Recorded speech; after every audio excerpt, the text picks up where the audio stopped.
My name's Rachel. I'm a solicitor and a teacher at John Moores University School of Law. So just to give you a bit of background on why I do this and how it came into me, we got approached even before pandemic by families wanting information about the school admission system and then later on the appeal system, because it's quite complex. So although I'm not an education lawyer, the work I do is pro bono legal advice, free legal advice, but also public information.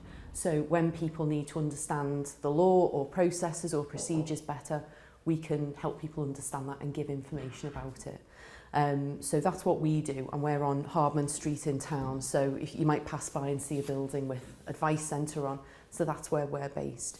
So we've gone out to families for a couple of years now, online sadly because of the pandemic, but now it's nice to be able to be in a room and talk with people. So just to explain what I'll be doing, so I can't give legal advice about appeals, it's not my field, and it's not a legal process, it's a procedure that's quite complicated and it can seem like a legal one, but the appeals process itself is set by the City Council, set by schools. So every family's circumstances are really different. You all know your kids best, where they'll be happy, where you want them to go, and you know your family's circumstances as well. So I can't give you individual advice about appeals or tell you whether it's worth making or not. That's very much a personal choice for you. But hopefully if you decide that it's the right thing to do and you want to go ahead, then the information about the process that I'll give you will be useful to you. So you've had your decision on the 1st of March, and the letter that you had should have explained what to do if you're not happy with the decision as well. So you've got a right of appeal for each school place that your child didn't get. So if you got your third choice, you can appeal to number 1 and number 2 on your list. If you didn't get any of your choices, you can appeal to 1, 2, 3, 4 and 5, which is a lot of work, but you've got the right to do that. So you can make one appeal to each school that didn't give you a place that you asked for. So your appeal has to be in writing, and you need to make it within 20 school days of when you got the decision letter. And then you'll have an appeal hearing, and I'll talk about how that works and what to expect. So those hearings take place sometime between May and July. So it could be any time, and you might have more than one, of course, if you're going to do more than one appeal. The first thing to think about is the school place you have been offered. So you should consider accepting the place that you have been offered, although of course because you're here you're not happy with that and you'd like to appeal. But you've got to bear in mind that if you make an appeal it might not be successful. So it's that school might have let the place go to another child by the time you know, because as I said, the appeals take place any time between May and July, and then you might get to July and your child doesn't have a place ready for September. So it's not good to be in that position. If your appeal is successful, brilliant, because then you can contact the school where you accepted the place and tell them you don't need it. They'll probably have a waiting list. So it's not nice to accept a place you know you're not happy with, but think about it, because there's no automatic allocation of places for children who haven't accepted one. There won't automatically be a place left. So that's something to think about if you haven't done it already. So the appeals process that I'll talk about is based on the council's process for voluntary, controlled and community schools. You should check in the first instance the policies, the appeals policy for each school that you're thinking of appealing to, because they might have their own requirements as well, and documents they ask you for or forms to fill in. So each school might, just like they've got their own admissions policy, they have slightly different ones, they might also have something different for you to look at. But broadly speaking, this is what the process is. So when you make an appeal, you make it to the school where you wanted your child to go. So the deadline this year is 29th of March for appealing. So that's 20 school days from that 1st March letter that you had. I've got slides which Valerie can circulate, and there's links to all the sites I'm talking about now for all the forms, so you can access those if you haven't seen them already. So the council has procedures for appealing, and they're set out on its page, and the link is there for you to have a look at. Before I carry on to the rest of the talk, if you've got a child who's got a statement of special educational needs, then you've got a right of appeal to in a slightly different way. So you'd appeal to the Special Educational Needs and Disability Tribunal. So can I just ask, Yeah, I'm in of the middle course. of applying for an HCP. Right, okay. We just had the psychologist out, but whilst we're waiting for that, what if the appeal comes through before the decision from the HCP? Do I have to let the school know?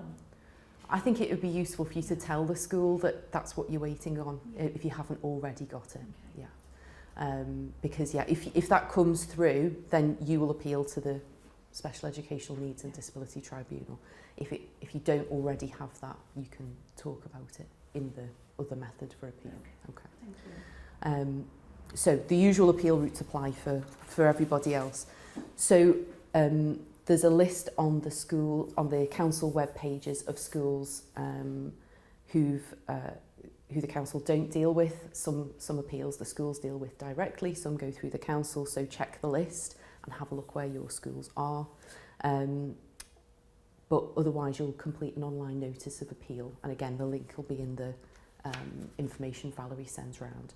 There's a phone number as well that you can ring at the local authority to ask questions you might have about where the forms are, or which, any questions about any of the particular policies that they've got.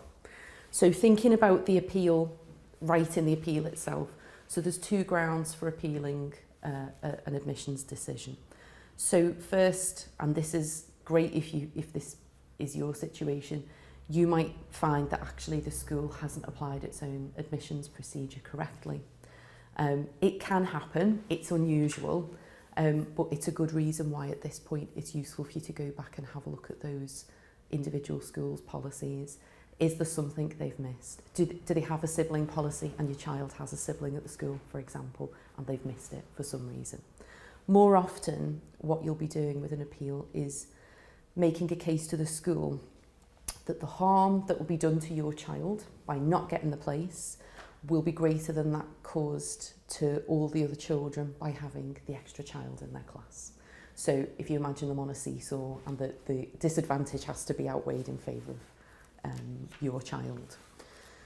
So making a case for an appeal, how do you persuade an appeal panel that your child needs to be there? So you can talk about a number of things, and it's really unique to every family. So do you have religious reasons, or difficult family circumstances which mean the child has to go to that school? Do you have younger children that or an older family member in the home that your child's helping care for? They need, for example, if you wanted your child to go to a school close to home because they need to get home and help you. We've briefly mentioned it, but think again, is there a special need or health issue that your child has which you think will be better catered for in the school that you're appealing to? There might be emotional reasons, something that's happened to your child at primary that you think will be addressed at secondary, or that you think might be made worse for them by going to the school allocated to you. Transport, I know, is a big concern for people. It's not on its own enough to say the school's too far and we can't get there, but certainly talk about where you live, how your child will travel, what are the issues with that. Do you work shifts that make it more difficult for you to get there? You may have other children as well who are at a different school. It's not on it, you'd need to combine it with other things, but that's something you can think about. What's academic achievement like at the school you have been offered? Do you think your child will do better at a different school?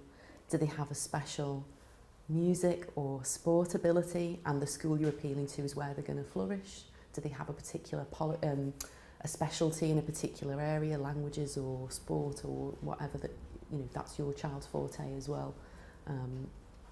And is there or languages offered that they want to study? Is it a special language school and that's what your child wants to do? So it's all about painting a picture of your child and your family circumstances. And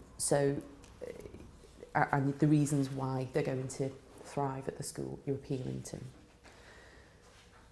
So a couple of general tips, and this applies to everyone, whatever the grounds that you're thinking of appealing on. So goes without saying, you have to be accurate. Everything you say has to be truthful.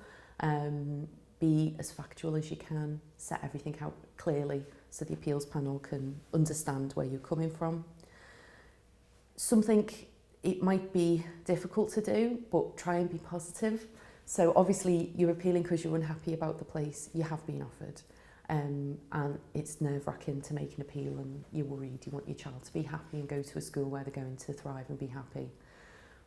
It's better to focus on what's good about the school you're appealing to rather than slate the school where you have been allocated. Obviously, if you're at an appeal panel, it's because you're not happy with the other school. But what's good about the school you're appealing to? Why is it that the right environment for your child? I've said it a few times, but it's really important. You know, look at the school's own ethos. What is it about that you like, that you think is going to be suitable for your child? You can ask as well, you know, if the school has more information you'd like to get, you can ask them for it and talk about it in your application. Be familiar again with the school's kind of profile, look at their inspection reports. What does it say about the school and what it's like to study there? Why do you think that's going to be suitable for your child? So in terms of the length of time, so I've briefly touched on it, but just to recap, you need to be appealing by 29th of March, so it's within the next couple of days. And the council publishes a school appeals guide for families, which you should definitely read, which I've linked to. So the school when you make the appeal, they'll acknowledge your appeal, they'll tell you they've received it, and they will usually do that within 10 working days. And then you've got a legal right to have 10 school days written notice of when the appeal hearing's going to take place. So they'll let you know the date, the time, and the place.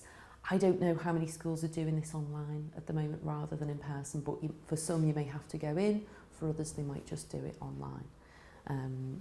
And the letter from the school telling you where the appeal and when it's going to take place, it'll say why your child didn't get a place at that school.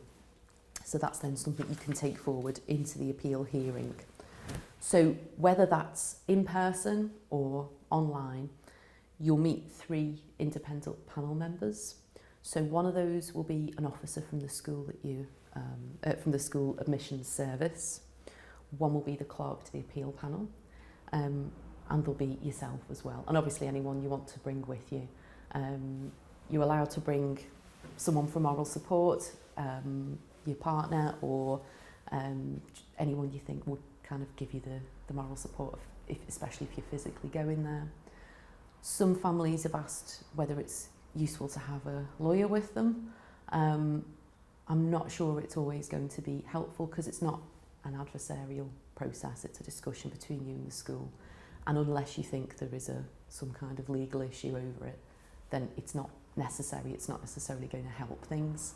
But obviously it's really important to go on the appeal, to go to the hearing and to be there. If it's something online, make sure you've got a nice quiet space where you're not going to be disturbed and you can give the panel your full attention. Something else to just briefly say about the appeals panels as well is that many schools will use external people to sit on the panel, and it's not a very big pool of people. So if you're doing more than one appeal, you might see a familiar face if you go to another school. Don't be put off because each appeal panel sits and looks at each case in isolation. So if a panel member has seen you the week before at a different school, arguing that you'd like your child to go there, they're not going to hold it against you that you're now saying something similar to a different school. They're not allowed to do that. But it's just something to be aware of because sometimes you might see a face that looks familiar. So some ideas for the panel itself. You might feel nervous on the day, which is understandable. Just stay polite and courteous, even if you don't necessarily feel it or you're feeling upset. Try not to interrupt because there is a part of the hearing where you get your chance to talk, to ask questions, to say what you think. You can take notes, of course. You can keep a note of what's happening. It's a good idea. You might come up with questions or things you want to say while you're listening to the opening part of the panel. Don't be afraid to ask if you haven't understood a question the panel might have asked you, or you're not quite sure what it is they want to know. They want to clarify it for you. So it's about, as I said, it's a dialogue between the two of you. So don't feel you just have to say what comes into your head if actually you'd like more time to think or you're not quite sure what the question is that they're asking you. So there's two main stages to an appeal hearing. Stage one is where the admission authority will explain why your child didn't get a place, and as I said, you'll have had this confirmed to you in a letter anyway. And the presenting officer explains why the admission authority thinks it can't admit any more children. What's the reason? Is the school, it's likely because the school's oversubscribed. At this point, you can ask the panel questions about that decision, and you can, this is where if you've got that ground for appeal where you think they've actually not applied their admissions criteria correctly to your child, you can bring this up and say you've actually made a mistake. But otherwise, at this point, if your appeal isn't upheld at this point, and most are not, most are about making a different kind of case, then you go on to the second part of the panel hearing. So this panel hearing is your turn to speak. Stage two is about you. So this is where you will take the panel through your reasons why you believe they should admit your child to the school. You will have put this in your appeal application anyway, so have a copy with you, talk through it and focus on the really key points you want them to know. The panel and the presenting officer might have questions for you, they might want to know more. It's not an interrogation, it's about understanding why you're saying what you're saying, understanding more about your child and your situation. And then after you've presented your case, the panel's asked all the questions they have, the hearing will end at that point. They're not going to decide on the spot what to do. So what you'll usually find is that the panel will make a decision to uphold or dismiss the appeal, usually on the same day. Something else to mention that I should have said earlier is that if you've got documents that support your application, try and make sure as far as you can that the panel's got everything before the day of the appeal, especially if it's going to be online and you're not physically there to hand something over to them. So if there's a doctor's letter or evidence from your primary school or anything else, you know, a letter from a social worker or a key worker or a support worker of any kind, make sure as much as you can that the panel's got those, you know, a good amount of time before the appeal hearing so they can take time and look at it and have it with them on the day. And you can point them to it and talk them through it at the right time during the panel hearing. If it's totally beyond your control and you're waiting for something till the last minute, well, that's fine. Just explain if something arrives late to the panel, why it is. Maybe you're just waiting on a doctor's letter or something like that. So once the appeal hearing's finished, just coming back to that, so the panel will make a decision pretty soon after the time of the hearing, and what they'll be doing is weighing up your case for wanting your child to attend the school against the school's arguments for not being able to admit them. The panel will also consider where the admissions criteria properly followed, have they been applied correctly, and did they comply with the school's admissions code? They've got a code of conduct to follow. So the appeal will be upheld, you'll win your appeal if the criteria weren't properly followed, or they didn't comply with the school's admissions code, or if you make a case that works well and that your reasons for your child to being admitted outweigh the school's reasons for admitting any more children at all. If your appeal's dismissed, that will be disappointing, but you do have other options to consider as well. Maybe the school will put your child on a waiting list. People change their mind about what school to attend. It might be that a place comes up. You might have questions for the council to ask, but certainly at this point you'll be thinking about whether you're going to be going ahead with the school place your child has been allocated. So that's a reason why it might be useful to have that in the bag already. So maybe you've already accepted it, and so if your appeal doesn't succeed, there's nothing more that you can do, but you know where your child's going to be going in September. And then perhaps a waiting list place will come up. So that's a brief run through what to expect and what the process is like, as well as doing the information sessions. Something that we realised when we started talking to families about the admissions and appeals is that we know there's a lot of families unhappy about outcomes, and there's not really been any mapping of that. So we want to find out more, doing some research. What do people think about the system? What's happening in different areas of Liverpool? So we're conducting a piece of research, and there's paper versions of it here I can talk about with anyone who's interested, and a click-through electronic questionnaire will come via schools shortly as well. But we're asking people to tell us a bit about their family, where do you live, talking about your circumstances, what outcomes did you have, did you decide to appeal, what happened, and then what we'll do is look across the city and look at different postcodes, families of different faiths, families of different ethnicity. We're looking at families where children are eligible for free school meals as well. What are those families' experiences like? And then we'll come up with some analysis of that, and that'll be a public piece of research that's available on the Law Clinic webpage. And then that's for people to look at and see, are there improvements that perhaps could be made? What is it that people find difficult about the system, and are there things that can be changed to make it easier to understand or to deal with, or whatever. So we're asking people to share their experiences with us. It's anonymous. I'm independent from the council, I'm independent from the schools, I'm independent from the MPs. We're an academic institution. So the reasons why we're involved is because when we hear of something like this, we want to find out more. So you'd be very welcome to look at that once your appeals are in. The question is open for a few months, so there's no rush with that.